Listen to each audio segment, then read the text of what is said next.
Hello, defense aspirants. Welcome back to Lakshyaveer Defense Preparatory Academy, and we are back with another vocabulary video to improve your vocabulary, to boost your vocabulary for upcoming CDS 2 2025 and NDA 2 2025. Okay, so this is class number 11. Yes, this is class number 11, and we are continuing with CDS 1 2025 PYQ special. Okay, these all are PYQ special words to improve your vocabulary, to get aware of the previous year vocabularies, so that you can mentally prepare yourself for upcoming examination. ठीक है, चलो बिना time waste किए let's move to the very first of the word of the session. And moreover, if you haven't seen those 10 classes, playlist बना दी है, playlist में जाके आप क्लासेस कंप्लीट करो. टेलीग्राम में vocab 1 to 5 क्लास का टेस्ट भी एक डाल दिया है. 6, 7, 8 का भी एक PDF टेस्ट मिल जाएगा. अपकमिंग क्लासेस 9, 10, 11 का भी आपको टेस्ट टेलीग्राम पे ही अवेलेबल करवा दिया जाएगा. Okay, so make sure you join this Telegram for more updates. और इसी तरह का free content through out these days till examination आपको मिलता रहेगा. ठीक है, so without wasting any time, let's move to a very first word of this session, that is reveling. So reveling means criticizing in an abusive or angrily insulting manner. Okay, someone again abusing or angrily behavior. Criticizing, scolding and castigating. Castigating is very good word. It is a noun. Parts of speech is noun. Then antonym is praising, commending and lauding. All means making praise of, making appreciation of. Then sentence: he spent the entire meeting reveling his opponents and their proposals. ये क्या है यहाँ पे? Parts of speech क्या है? इसकी noun है, ध्यान रखना. ठीक है, he spent the entire meeting reveling his, मतलब कि angrily abusing और insulting his opponents and their proposals. ठीक है, phrasal verb देखो. phrasal verb बहुत इंपॉर्टेंट है, मैं बता रहा हूँ एग्जाम्स के लिए. ठीक है, so make sure you keep writing down these phrasal verbs, because अगर आप नहीं लिखोगे तो कहीं ना कहीं क्या होगा, it is difficult for you to remember. ठीक है, सो मेक नोट्स. इसका PDF भी आपको टेलीग्राम पे मिल जाएगा भाई, PDF के थ्रू भी पढ़ सकते हो आप. ठीक है, जैसे भी कंफर्टेबल है, just keep revising these words and keep taking the test. ठीक है, टेस्ट भी मैं डाल दूंगा ऑलरेडी. जैसे मैंने बताया 1 to 5 क्लास का टेस्ट डाला हुआ है. 6, 7, 8 का आ जाएगा और 9, 10, 11 इस तरीके से आपको कंबाइंड क्लासेस के टेस्ट आपको टेलीग्राम पे ही मिलेंगे फ्री ऑफ कॉस्ट. ठीक है, make sure you make yourself available there. Okay, phrasal देखो. स्टैंड बाय मतलब टू सपोर्ट और रिमेन लॉयल टू समवन. जैसे she promise to stand by him no matter what happen. ठीक है, तो stand मतलब किसी के साथ खड़े रहना, सपोर्ट सिस्टम की तरह, और लॉयल रहना किसी के लिए. ठीक है, चलिए जी next. Scathing is a adjective. ध्यान रखना, adjective. Severely critical and damaging, कोई चीज बहुत नुकसान करने वाली. ठीक है, डेवास्टेटिंग हार्श है और बिलिस्टरिंग है. द क्रिटिक मतलब जो क्रिटिसाइज करते हैं. क्रिटिक रोट अ स्केथिंग रिव्यू मतलब बर्बाद कर देने वाला, बिल्कुल क्रिटिकल, डैमेजिंग, इमेज खराब कर देने वाला. Review of the new film calling it a complete disaster. ठीक है, जैसे अभी सितारे ज़मीन पर जो मूवी चल रही है. ठीक है, I am not criticising, but हाँ कहीं ना कहीं उसका कुछ फीडबैक कुछ ज़्यादा खास नहीं आया है. ठीक है, तो कहीं ना कहीं उनको क्रिटिसिज्म मिल रहा है. ठीक है, दैट इज कॉल्ड स्कैथिंग रिव्यू. ठीक है, एग्जाम्पल के तौर से समझा रहा हूँ बस. ठीक है, नेक्स्ट है फ्रेजल वर्ब. फ्रेजल वर्ब में आपका आता है बैक डाउन मतलब meaning to withdraw your claim और ओपिनियन इन एन आर्ग्यूमेंट और फाइट. अपना क्लेम, अपनी बातों से पीछे हट जाना. ठीक है, after seeing the evidence she had to back down from her accusation. जो भी उसने एक्यूजेशन लगाए थे उससे पीछे हटना पड़ा उसको जब उसने एविडेंस देखा. ठीक है, सिंपल से. ठीक है, I hope you are getting it. ठीक है, नेक्स्ट है अपब्रेडिंग. अपब्रेडिंग मीन्स क्या होता है? किसी में कमियां निकालना. जैसे मतलब रेप्रीमेंट करना, चाइल्ड करना, ये सब उसमें है, वर्ब के उसमें लिखे हैं, इसलिए ING फॉर्म लिखी हुई. ठीक है, तो अपब्रेडिंग है, ING फॉर्म है, इसलिए वर्ब पार्ट्स ऑफ स्पीच हो जाएगा. एडमॉनिशिंग करना. ठीक है, तो ये सारी क्या है? मतलब कमियां निकालना, किसी को बताना कि तुम गलत हो, इस तरीके से. ठीक है, सेंटेंस समझना. द टीचर वॉज अपब्रेडिंग, क्या कर रहा है? कमियां निकाल रहा है. किसकी? स्टूडेंट की. फॉर हिज पुअर ग्रेड्स, क्यों ग्रेड तुम्हारे कम आए, क्या रीजन रहे, वो बताना. तो टीचर ही करेगा भाई, और कौन करेगा. नेक्स्ट फ्रेजल वर्ब बैकआउट मतलब किस चीज से पीछे हट जाना. To decide not to do. अब देखना, एक पीछे हमने एक पढ़ा बैक डाउन का मतलब होता है अपने क्लेम को हटा लेना. मतलब ठीक है, अब आप उस चीज को नहीं मानते हो या विड्रॉ कर लेना कि भाई मैं नहीं मानता, और ओपिनियन से पीछे हट जाना किसी आर्ग्यूमेंट या फाइट में. लेकिन बैक आउट मतलब क्या होता है? To decide not to do something that you had agree to do. कोई चीज ऐसे जो आप पहले मान गए थे करने को, लेकिन अब नहीं करने वाले, ऐसा। You can't back out of the agreement now, मतलब एग्रीमेंट नाउ मतलब क्या हुआ कि आप एग्रीमेंट हुआ होगा कहीं ना कहीं, आपने साइन तो किए होंगे, अप्रूवल तो दिया होगा, तो अब now you can not back out, अब आप पीछे नहीं हट सकते, पहले हाँ बोल के आप बाद में मना नहीं कर सकते। We all sign the contract, ठीक है जी, समझ में आया। चलिए नेक्स्ट है बैंटर। बैंटर आपने बहुत सुना होगा, ठीक है, बैंटर बिटवीन द फ्रेंड्स, ठीक है, a playful friendly exchange of टीजिंग remarks, ठीक है, आपस में दोस्तों में चलता है ना एक दूसरे का मजाक उड़ाना, ठीक है, जोक करना, वर्ड प्ले करना, जेस्टिंग करना, नाउन भी हो सकता है, वर्ब भी हो सकता है, ठीक है। पहला आप नाउन की तरह देखो, a good नेचर्ड banter, good nature क्या है, एडजेक्टिव है, द लगा है, द किसके लिए है, बैंटर के लिए आया, आर्टिकल नाउन है यहाँ पे, ठीक है। Between the friends showed how comfortable they were with each other. Next verb देखो, वर्ब की तरह द बॉस बैंटर्ड, ईडी फॉर्म आ गई, ठीक है, V2 फॉर्म आ गया तो वर्ब बन गया, विद एम्प्लॉयज, मजाक करना, हंसी मजाक करना, प्लेफुल में, फ्रेंडली वे में, ठीक है। इसमें आप इंसल्ट नहीं करते हो, ठीक है, और कोई एक दूसरे की इंसल्ट फील भी नहीं करता। तो बैंटर में क्या होता है, प्लेफुल और फ्रेंडली एक्सचेंज ऑफ टीजिंग रिमार्क्स रहते हैं, एक दूसरे को चढ़ाते हो आप, ठीक है। Phrasal verbs, do away with का मतलब टू अबॉलिश और गेट रिड ऑफ समथिंग, किसी छुटकारा पाना, सिंपल चीज है। The school decided to do away with its old uniform policy, जो भी उनकी यूनिफॉर्म पॉलिसी की भाई टाई लगेगी नहीं लगेगी, क्या शॉर्ट्स रहेंगे, क्या कलर शॉर्ट्स का कलर रहेगा, क्या सॉक्स का कलर रहेगा, शूज किस टाइप के रहेंगे, उन सब चीजों से उन्होंने क्या सोचा, गेट रिड ऑफ, छुटकारा पाने का सोचा, ओके। एंटोनिम बता देता हूँ, सीरियस, डिस्प्यूट एंड क्रिटिसिज्म, ये सारे इसके क्या हैं, एंटोनिम्स है, यानी कि सीरियस, कोई बात को लेके सीरियस हो जाना, लड़ाई झगड़े में एक दूसरे का मजाक आप नहीं सहते हो, क्रिटिसिज्म में भी आप उसको नहीं एक फ्रेंडली वे में लेते हो, ठीक है।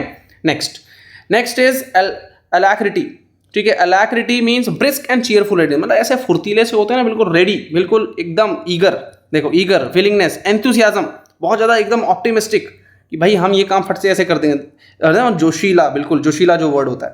She accepted new project with surprising alacrity, ठीक है, नाउन इसकी पार्ट्स ऑफ स्पीच होती है। लिव विद मतलब ठीक है, जैसे जो चल रहा है उस चीज़ को आपने एक्सेप्ट करके आप अपनी चीज़ों को आगे बढ़ाते जा रहे हो, जैसे टू एक्सेप्ट समथिंग अनप्लेजेंट, अब पता है दिक्कतें हैं लेकिन फिर भी आप अपना चीज़ें मान चुके हो, चलो ठीक है निकाल लेंगे टाइम, जैसे the noise is annoying but I have learn to live with it, बस ये चीज़ ध्यान रखना, सिंपल, ठीक है, मतलब है अनोइंग है, अनप्लेजेंट है चीज़ें, लेकिन फिर भी you are use to of it, कि चलो ठीक है यार निकाल लेंगे टाइम, ऐसा।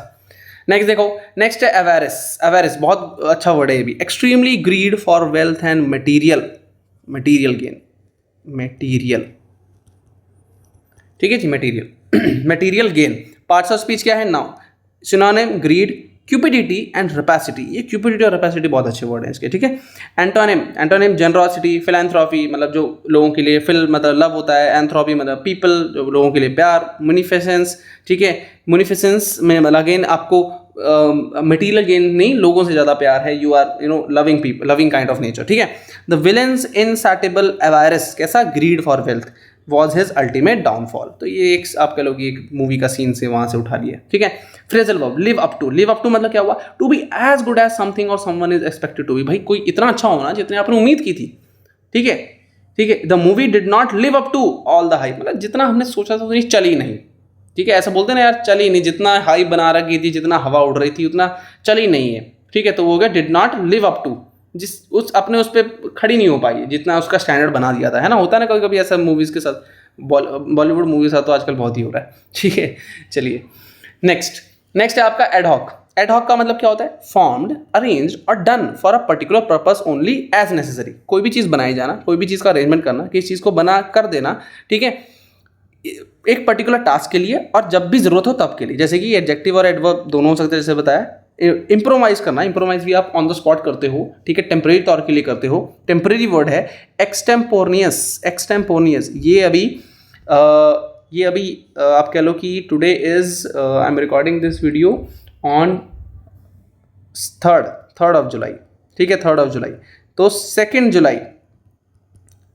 जुलाई का द हिंदू, 2 जुलाई के द हिंदू में उसका जो डिजिटल सेक्शन है, डिजिटल न्यूज़पेपर जो है, वहाँ पे नो योर इंग्लिश सेक्शन आता है, नो योर इंग्लिश, वहाँ पे ये वर्ड ऑफ द डे बन के आया था, ये वर्ड एक्सटेम्पोर्नियस, ठीक है, एक्सटेम्पोर्नियस जो है ये वर्ड आया था, ठीक है। I M recording this video on 3rd of जुलाई, ठीक है, तो ये तब आया था एक्सटेम, तो इसके अंदर वोकैब जो आप कर रहे हो ना, उसका कुछ लेवल है, स्टैंडर्ड है, ठीक है, ऐसे हवा में नहीं कर रहे हो।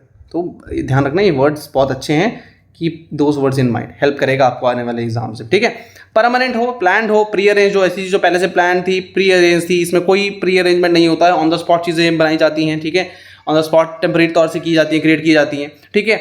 एडवर्ब की तरह अगर सेंटेंस देखें तो solution was created ad hoc, बिल्कुल ऑन द स्पॉट बनाया to meet the immediate need, ठीक है। एडजेक्टिव की तरह समझो जरा, they formed an ad hoc an head of committee, committee कैसी बनाई, एड हॉक बनाई, कमेटी नाउन, एड हॉक के बारे में बताया एडजेक्टिव, ठीक है। एड हॉक कमेटी बनाई to quickly address the urgent matter, ठीक है। I hope you are getting it, ठीक है। So next is event-guard. Event-guard again ये बोरोड वर्ड बहुत इंपॉर्टेंट है, पता होने चाहिए, प्रीवियस ईयर में से हैं, ठीक है। न्यू एंड अनयूजुअल एंड और एक्सपेरिमेंटल, नया हो, इनोवेटिव हो, एक्सपेरिमेंटल हो, पायनियरिंग हो। एडजेक्टिव इसकी पार्ट्स ऑफ स्पीच होती है। ट्रेडिशनल जो नया नहीं है, चलता आ रहा है। कन्वेंशनल, कंजर्वेटिव जो अगेन इनोवेटिव नहीं है, एक्सपेरिमेंटल नहीं है, तो ये सारे वर्ड्स आपके एंटोनिम्स हो गए। Sentence, her fashion sense was truly avant-garde. Avant-garde का मतलब अनयूजुअल, एक्सपेरिमेंटल और कह लो कि इनोवेटिव वर्ड इसके लिए बहुत अच्छा रहेगा, ठीक है। इनोवेटिव है, pushing boundaries of the conventional style, तो यहाँ पे इनोवेटिव वर्ड अच्छे से रिप्लेस कर रहा है इसका सिनोनिम, ओके। चलिए जी नेक्स्ट व्हेन पिग्स फ्लाई, भाई पिग्स कब फ्लाई करते हैं, जब कभी करते नहीं तो फिर नेवर हैपन, ठीक है। He will start his studies when pigs fly, मतलब कभी नहीं करने वाला भी, ठीक है।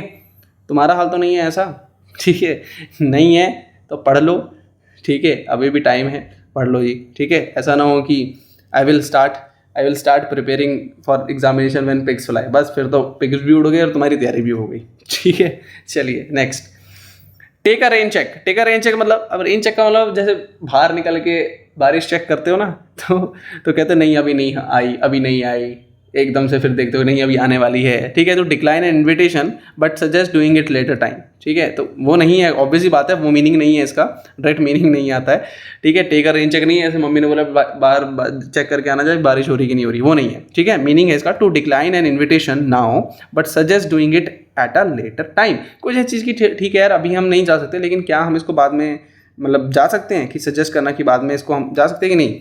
आई can't go to the concert tonight but can I take a rain check. Rain check का मतलब क्या मैं इसको बाद में अटेंड कर सकता हूँ, ये मतलब हो गया, ठीक है।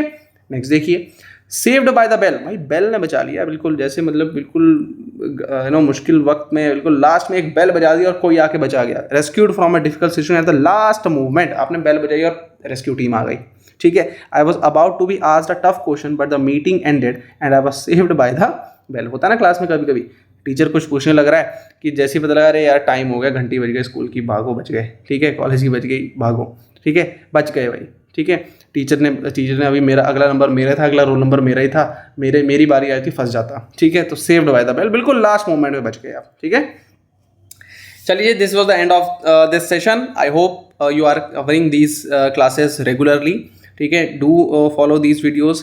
I hope throughout these videos you are learning it, revise, and join the Telegram, वहाँ पे आपको PDF भी मिल जाएगा। कोई भी डाउट हो आप इस नंबर पर मैसेज करके अपने डाउट्स को पूछ सकते हैं, ठीक है। इंस्टाग्राम पे भी काफ़ी इन्फॉर्मेटिव पोस्ट करंट अफेयर्स आपको मिलते रहेंगे, आप उस पर भी चेकआउट कर सकते हैं, ठीक है। इसके अलावा कोई भी चीज़ हो, कोई भी डाउट हो रिगार्डिंग वीडियोज़, रिगार्डिंग कंटेंट, और भी वीडियोज़ आप देखोगे प्लेलिस्ट में मैंने ऐड की हुई है रिगार्डिंग वोकैब बहुत इंपॉर्टेंट रोल है। देखो वोकैब का और ग्रामर के रूल्स का, ग्रामर और रीडिंग, ये तीन चीज़ें आपकी इंग्लिश बनाती हैं, समझना। और वोकैब देखो ऐसा सच कोई लिमिट नहीं है वोकैब की, but you should have a good base. अभी जिस तरीके से स्टैंडर्ड बढ़ गए हैं ना एनडीए की वोकैब और सीडीएस के वोकैब को, you should keep on improving your self day by day, ठीक है।